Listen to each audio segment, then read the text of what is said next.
Imagine being an actor in Hollywood for over 20 years, struggling to make rent, juggling odd jobs like driving for Uber, painting houses, or waiting tables at weddings, wondering if your dream will ever come true. Now imagine that, after all that, your very first major role is portraying the most famous man in history, Jesus Christ. That's the story of Jonathan Roumie. Most people today know him as the Jesus of The Chosen, the groundbreaking series that has shattered expectations of how biblical stories can be told. The show is streamed in more than 190 countries, translated into dozens of languages, and has sparked debates, tears, and conversions. Some people call it the greatest Christian production of our time. Others question its approach. But one thing is undeniable. Jonathan Roumie's performance has left an unforgettable mark. And yet, behind the long hair, the piercing eyes, and the gentle smile that millions now associate with Christ, lies a man who almost gave up on acting altogether. A man who, only a few years ago, had less than $20 in his pocket and wondered if God had forgotten him. So how did Jonathan Roumie go from near obscurity to becoming one of the most recognized portrayals of Jesus in modern history? What struggles shaped him before the cameras ever rolled? And how has playing Jesus not only changed the world's view of him, but his own view of God? In this video, we're diving deep into 15 surprising facts and stories about Jonathan Roumie. Stay with us until the end.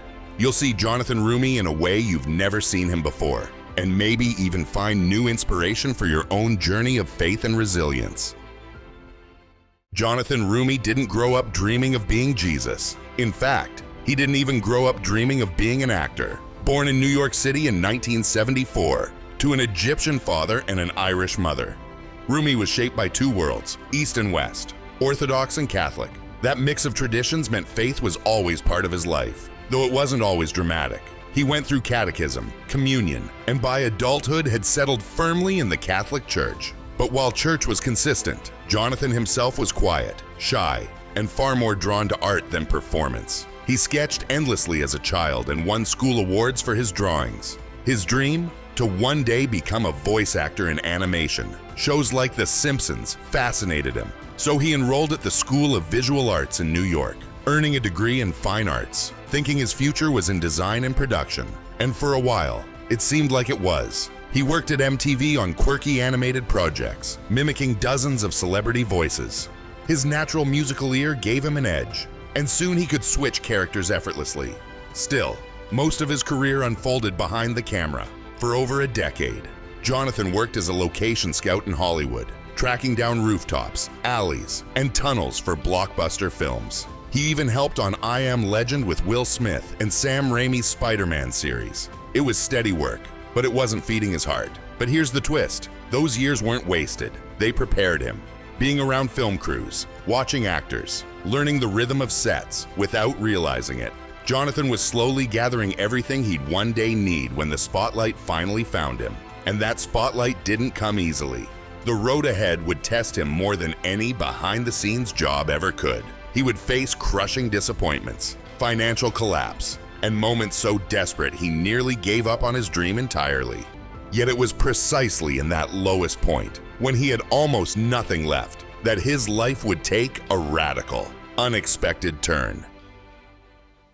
For years, Jonathan Roumie chased the dream of becoming an actor, but by his mid-40s, the dream felt dead. He had lived in Los Angeles for nearly 2 decades, going to auditions, picking up small roles, and waiting for the big break that never seemed to come. On the surface, he looked like just another struggling actor. Behind the scenes, things were far worse. At one point, Jonathan was juggling 6 or 7 jobs, driving for Uber, painting houses, waiting tables at banquets, just to cover basic bills. But it still wasn't enough. He fell behind on rent, had nothing in his fridge, and woke up one morning to find his bank account in the negative. In his pocket, just $20. That morning became the breaking point. Sitting in his small apartment, staring at unpaid bills, Jonathan realized he had nothing left, not even the energy to keep pretending he could do this on his own. So he did the one thing he hadn't done fully before. He surrendered. He dropped to his knees beside his bed and prayed, "God, I can't do this anymore. I give you everything." And that's when something remarkable happened. Later that very day, 4 checks arrived in the mail, payments for past jobs that he had almost forgotten about. It wasn't a fortune, but it was enough to pay off some bills, buy food, and breathe again. More than the money, it was a sign. Jonathan felt God telling him, "I haven't abandoned you. Stay with me. Trust me." That moment became the turning point of his life. Years later, he described it in a post on Instagram with just 2 words: "I surrender." For him, it wasn't just about finances. It was about handing over control. Every dream, every plan, every insecurity, he placed it in God's hands. And everything began to change. 3 months later, the phone rang with an offer that would transform everything. An invitation to play Jesus Christ. It almost sounds like a movie script itself. An actor on the brink of giving up, rescued by divine timing. But Jonathan is the first to admit he still wrestles with surrender every day. Faith didn't erase his struggles. It reframed them. It gave him the strength to keep going when nothing made sense. And this is where his story speaks to so many people. Most of us won't star in a series seen by millions, but we all know what it feels like to hit a wall, to face bills, rejection, or heartbreak, so heavy that we wonder if God has gone silent. When Jonathan Roumie finally got the call to play Jesus, it wasn't out of nowhere. In fact, he had already stepped into the role years earlier, though few people noticed at the time. Back in 2013, he played Jesus in a stage production about Saint Faustina and Divine Mercy. A year later, he appeared in a short film created by a little-known director named Dallas Jenkins, called The Two Thieves. It was just a church project, shown on Good Friday, but it planted a seed. Jonathan reprised the role of Jesus in a few more shorts for Jenkins, and the two developed a creative bond. Those small projects became the rough sketches for something much bigger. Dallas Jenkins wanted to tell the story of Jesus in a way that felt human, relatable, and fresh. Not just another stiff, solemn retelling. He wanted disciples who laughed, argued, and struggled. He wanted a Jesus who could crack a smile, share a joke, and still carry divine authority. And when The Chosen finally secured funding in 2018, Jenkins knew exactly who to call: Jonathan Roumie. For Jonathan, saying yes wasn't just another audition. By then, he had already experienced his personal surrender moment. Taking on the role of Christ felt less like a career move and more like a calling. He once admitted that. When he read the script, he felt as though God had been preparing him for this very moment. But playing Jesus on screen is no ordinary acting job. It comes with expectations, pressure, and even fear. How do you portray the Son of God without feeling overwhelmed? Jonathan approached it with a mix of prayer and humility. Before every season, he goes to confession, attends Mass, and asks priests for a blessing. On set, he often gathers the cast and crew for prayer, setting the tone that what they're doing is more than just television. And it shows. The Chosen exploded in popularity, becoming the first multi-season series about the life of Christ. Funded by viewers through record-breaking crowdfunding campaigns, it's now watched in over 190 countries, translated into dozens of languages, and streamed by tens of millions of people. What makes Jonathan's portrayal different is how human he makes Jesus feel. He smiles, he teases, he listens. Viewers have seen him dance at a wedding, share meals, and even arm wrestle with disciples. These moments don't diminish the sacred, they magnify it. They remind us that God entered our world fully human, and that holiness can shine even through laughter. The response has been staggering. Fans write to Jonathan about how the series has renewed their faith, repaired marriages, or helped them through grief. For some, it's the first time Jesus has felt real, but Jonathan is quick to deflect the credit. He often reminds audiences that he is not Jesus, just an actor doing his best to be faithful to the story. Still, the irony isn't lost on him. The man who once had only $20 to his name now plays the most recognized face in Christian media today. But this fame hasn't gone to his head.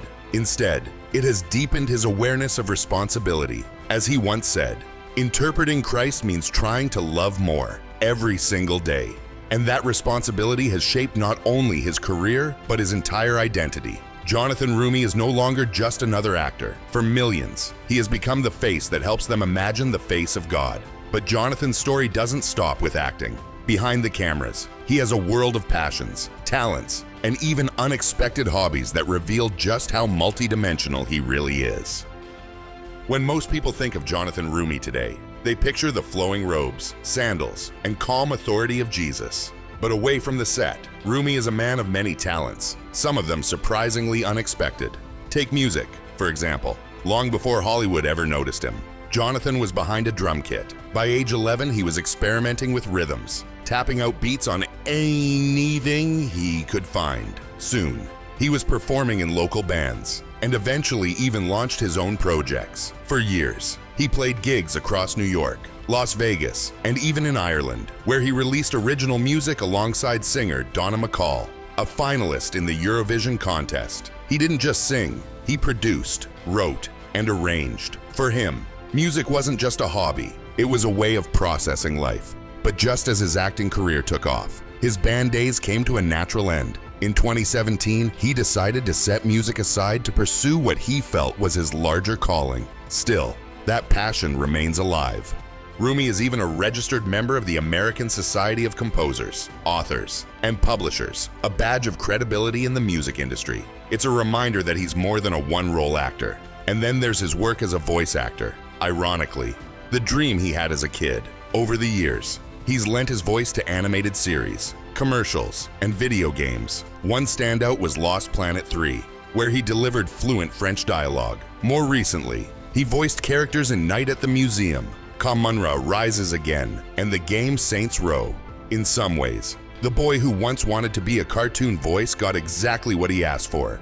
Just on God's timetable, not his own. His Hollywood resume doesn't stop there. Before fame, Jonathan had unusual behind-the-scenes jobs that gave him access to blockbuster sets. As a location scout, he worked on I Am Legend, wandering through abandoned New Jersey tunnels with historic relics piled in boxes. He also helped prepare rooftops for Spider-Man films with Tobey Maguire. Later, he even served as a stand-in for big stars, essentially a body double during rehearsals and lighting setups. It wasn't glamorous, but it was training. He saw firsthand how productions run, how actors work, and how movies are crafted from the ground up. And then came recognition. In 2020, he won the Grace Award for Most Inspiring Performance for his role in The Chosen. Think of it as the Christian Oscars, celebrating faith-based productions. But perhaps even more telling was his ranking on IMDb. Roumie topped a list of over 30 actors who have portrayed Jesus in film and television. That's no small feat, considering names like Robert Powell from Jesus of Nazareth still loom large in pop culture. Beyond awards, he's also embraced his role as a cultural figure. On Instagram, where he has over 6 million followers, he describes himself not just as an actor, but as a filmmaker, cultural ambassador, and content creator. And it shows. Whether sharing behind-the-scenes clips or moments of prayer on set, Roumie has found a way to blend Hollywood and spirituality in a way that resonates with a global audience. All of this paints a richer picture. Jonathan Roumie is not simply the actor who plays Jesus. He's a musician, a storyteller, a man who once carried gear for blockbuster films and later found himself carrying the weight of portraying Christ. The journey from local band gigs to Emmy-level recognition isn't just talent, it's persistence, patience, and perhaps divine timing. But of course, not everything about Roumie's story has been applause and success. With a platform this big, controversy and challenges were inevitable, and some of the stories that followed tested his faith as much as they tested his career. Playing Jesus on screen may have brought Jonathan Roumie international recognition, but it also placed him under a microscope. Fame always comes with scrutiny, and when faith is at the center, the spotlight burns even brighter. Roumie has never hidden his convictions. In 2023, he attended the March for Life in Washington, D.C., speaking openly about his pro-life beliefs. He even pointed to the sky during the rally and said, "This guy made me do it, and I'm a better man for it." For some, it was inspiring. For others, it was controversial. In today's polarized culture, taking a public stand often means risking backlash. Roumie seems unfazed. He has said repeatedly that cancel culture doesn't scare him when it comes to defending life and faith. His critiques haven't stopped at politics. He has also called out Hollywood itself, describing parts of the entertainment industry as sinister and even demonic. In interviews, he's pointed to the increasing darkness in mainstream film, music, and television, warning that culture often glamorizes despair rather than hope. Whether people agree or disagree, his willingness to speak plainly has made him stand out in an industry that often rewards silence. But if controversy shows the cost of conviction, His encounters with fans show the weight of expectation. One story in particular left him shaken. While promoting the film Jesus Revolution, a father approached him with his young son in a wheelchair. The man told Roumie that his favorite scene in The Chosen was when Jesus healed the paralytic lowered through the roof. Then he added, "I hope Jesus will heal my son too." In that moment, Roumie realized the complicated reality of his role. Some people look at him not just as an actor, but as a stand-in for the divine. He prayed with the family, but later wept. He knew his calling was not to perform miracles, but to point people back to the one who could. This tension between admiration and idolization has followed him everywhere. While promoting The Chosen in Mexico, he walked into a church and saw a painting of Jesus with the face of Robert Powell, the legendary actor from Jesus of Nazareth. It made him pause. What if one day it's my face, he wondered. It was a sobering reminder of how easily people can confuse the messenger with the message. That reflection even became the basis of his Amazon Prime documentary, Jonathan and Jesus. The series followed him as he explored the global impact of Christ's life and examined how portraying Jesus has changed his own. Filmed in Rome, Paris, and beyond, it included voices from artists and musicians like Brandon Flowers of The Killers and Alice Cooper. The documentary revealed that playing Jesus is not just a professional task. It's a spiritual burden, one that forces him to constantly ask, "Am I living what I portray?" Perhaps no encounter captures that better than meeting Pope Francis. Roumie met the pontiff twice, most recently in 2022. He later described the conversation as deeply inspiring, especially the Pope's words about the role of art in stirring reflection and contemplation. That meeting reinforced for Roumie that his mission is bigger than acting. It's about using his platform to spread light, hope, and compassion. Looking at his journey, from struggling actor to global symbol of Christ, it's clear Jonathan Roumie never set out to be famous. He set out to tell stories, and in the process, he found himself living one of the most powerful stories of all: how faith can transform weakness into strength, obscurity into influence, and brokenness into grace. But what does his story mean for us? That's where we'll land next.